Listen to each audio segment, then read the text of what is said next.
Hello everybody, welcome back. In today's video, I'm going to be revealing my 2025 planner lineup and how I plan on using each of them. This is going to be a video more on the chatty side, so perhaps pour yourself a cup of tea or go grab a snack and let's get started.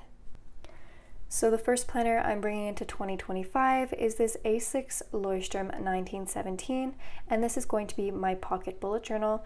This particular one is fresh off the presses. I haven't done any sort of pre-planning yet aside from just adding one of their bookmarks, but the reason why I haven't just hopped right in is because I'm currently in the Dingbats A6 here, so I'm going to finish up the rest of the year in this book before I migrate into the Leuchtturm.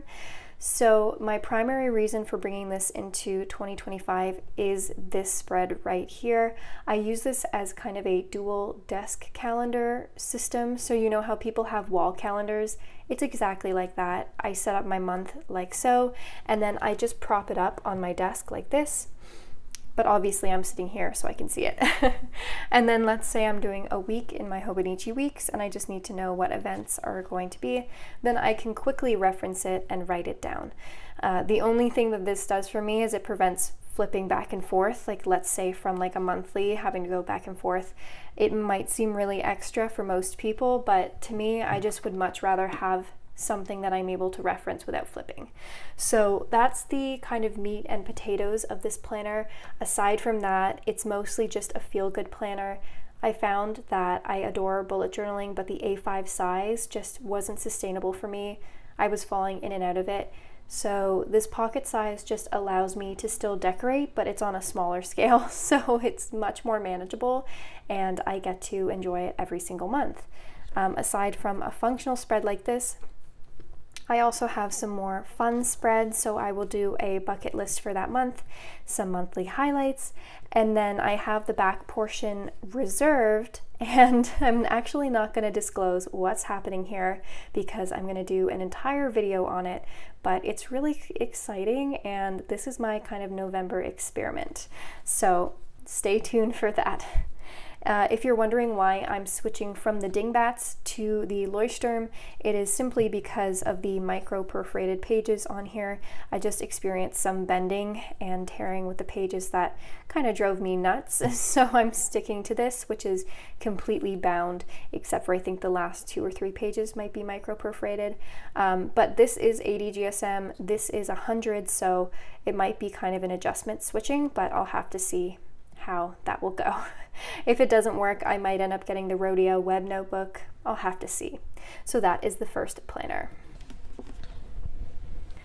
The second planner that I'm bringing into 2025 is this Paper Tess B6 full year edition, and this is going to be my primary planner / everyday carry. After the whole paper fiasco, I wanted to kind of wait to upload my 2025 planner lineup just because I wanted to be sure that this is actually what I was going to be using. But, you know, after contemplating and everything, I realized that the whole point of a planner is to put pen to paper, and it doesn't really matter what utensil I'm using. I just want it to be functional, and I just didn't want to purchase another planner anticipating that this one wasn't going to work out because I didn't know that yet. So I'm going to head into 2025 with this one, and if the paper just really bothers me, I'll figure that out when we get to it. But anyway, as I mentioned, it's going to be my primary planner, everyday carry. And this one I was able to do some pre-planning in here so I can kind of go over what everything will be. So these index pages are, I'm just going to keep them as index pages or pages to reference. So again, any notable pages that I might want to reference later. Anybody else kind of nervous that I'm going to light my whole planner on fire? Not just me then. This second section, the 2025 yearly overview, I'm just going to dedicate it to birthdays or scheduled events far in advance. I want to make sure that I don't forget anybody's birthday in my life, so that I just thought this kind of screamed birthdays. So that's what I'm using this for. In my yearly overview, this is going to be my subscriber count. Quick shout out to every single one of my subscribers. I absolutely adore you, and I can't wait to just grow this channel and you know, see what happens.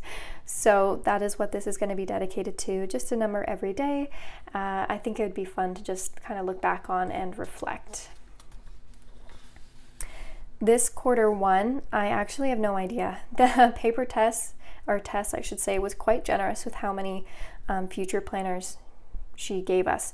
So this one, I'm not sure yet. Same goes. But this one, I want to keep it for my project or business goals. So any larger goals I might set for myself regarding any one of my business endeavors, I want to put it here just because I feel like it's a pretty generous amount of space and I don't want it to go to waste.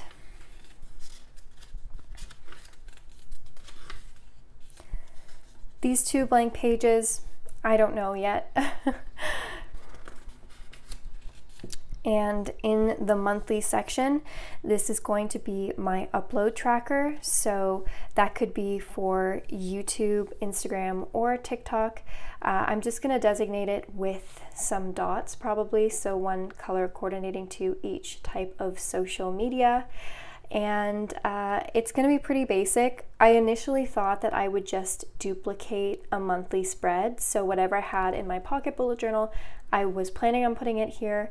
But I found that I have a really hard time replicating across monthlies, and whenever I have in the past, I always end up with one monthly filled out and the other one that's missing events. So if I'm referencing one, it's going to be out of date and not accurate. So I decided I'm going to scrap that and I'm going to dedicate this to having an upload tracker. The two blank pages before each month, like before we get into the weeks, this is where I'm going to put most of my content ideas that I want to get uploaded in that particular month. So it's going to be month specific. I think that is just going to be a good way for me to organize what's going to be posted when. Pretty basic. And then in my week and daily section, this is kind of, I'm going to say it again, the meat and potatoes of this planner. In the weekly section on the left side, I love how I slightly adjust it, thinking that you're going to be able to see it so much better. So along the right hand side here, I'm just going to do kind of a brain dump of all of the weekly tasks that I can think of, and I'm also going to turn it into a rolling weekly. So if you're not familiar with that, it's where you kind of designate certain tasks to be completed on certain days, and that just helps you assign these tasks to certain days and prevents you from migrating the same tasks day to day to day.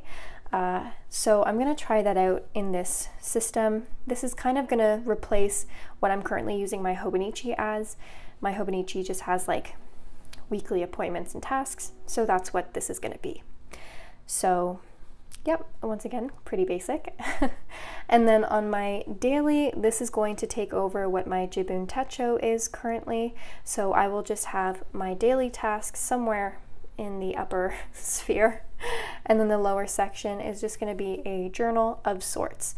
I'm not necessarily saying this is going to be a Dear Diary journal, but it might just be a stream of consciousness, anything that needs to come out, any thoughts that I have, or anything notable is going to go there. And at the very, very back here in the notes section, careful to not light my planner on fire, this is going to be an overflow section to kind of flesh out any content ideas that I might have. So if I have an idea of one but I don't quite know how to execute it, I'm just going to do some free form writing at the back without worrying about how much space I'm taking up. So that is the paper test.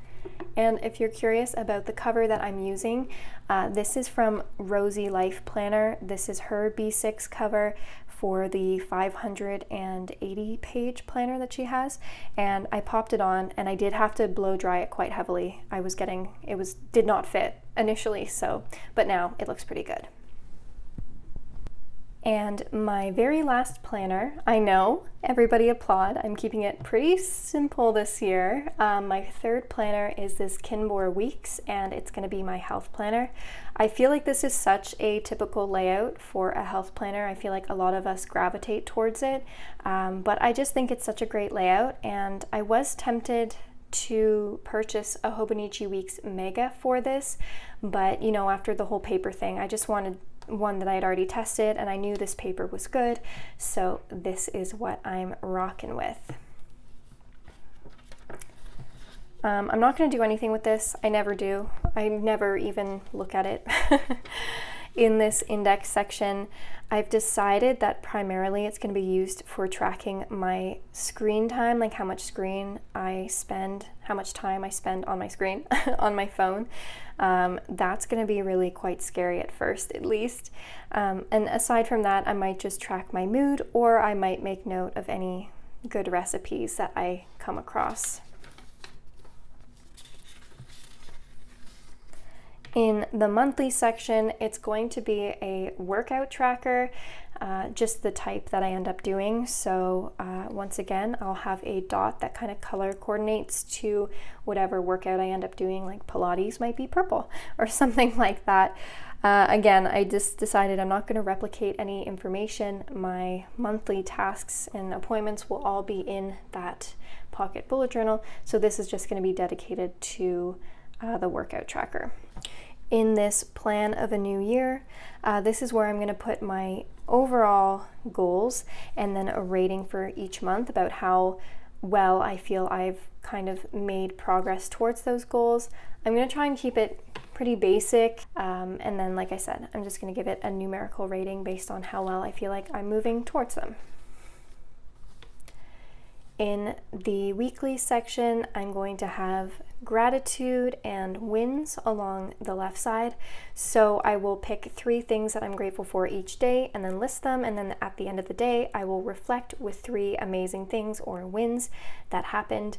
I feel like I, more than most, have a negative confirmation bias. I think it has to do with my obsessive compulsive disorder, but I'm trying to lean more towards seeking out positivity intentionally and really trying to focus on everything that's going right instead of the few things that might be going wrong. And along the right side, this is where I'm going to have my trackers, so water, exercise, etc. I usually never keep up with trackers because I always put them in a spot that I never flip to, like a monthly or something. So I'm pairing it with gratitude to hopefully hold myself accountable because I'm pretty consistent with doing gratitude practices, so I think that'll be good. I'm not quite sure how I'll actually be configuring my trackers as of yet. There's a lot that I want to track, but I also realize that I have to kind of replicate the spread week to week, so I also want it to be something that I can, you know, I don't feel annoyed having to keep up with. And then at the very back in this note section, it's going to be like a meal planning section, so I will do a grocery list for each week, and then I will plan meals around that. And then I'm also going to write down what I actually ate, because a lot of the times, you know, I might plan to, you know, have Brussels sprouts and salad, and instead I have chips and chocolate, and then I'm like, why do I feel awful? I apparently had Brussels sprouts and salad. Anyway. So this way, if I'm feeling like not my best, I can just attribute it usually to what I'm eating, and I think that'll just be good to keep track of. And plus the Kinbor does give you more blank pages than Hobonichi, so I am not worried about it yet in terms of how much space that I will need. If any of you are curious about the tabs, I did get these ones from AliExpress. I like them because they have the name of the month on the front and then the numbers on the back, so whichever way my planner's oriented, I can still find the month, which I thought was very, very helpful. Okay, everybody, that was my very modest planner stack. You might be wondering, where's your commonplace book? I don't really count that as a planner because I'm not doing any actual planning, it's mostly just archiving. So anything like that I just didn't include. These 3 planners are planners that I'm planning in. Anyway, I hope you guys enjoyed. If you did, please think maybe you want to subscribe and maybe you want to give it a thumbs up. Let me know what your planner stack is for 2025 if you picked one. Thank you so much for watching. I will see you next time. Stay cozy and bye-bye.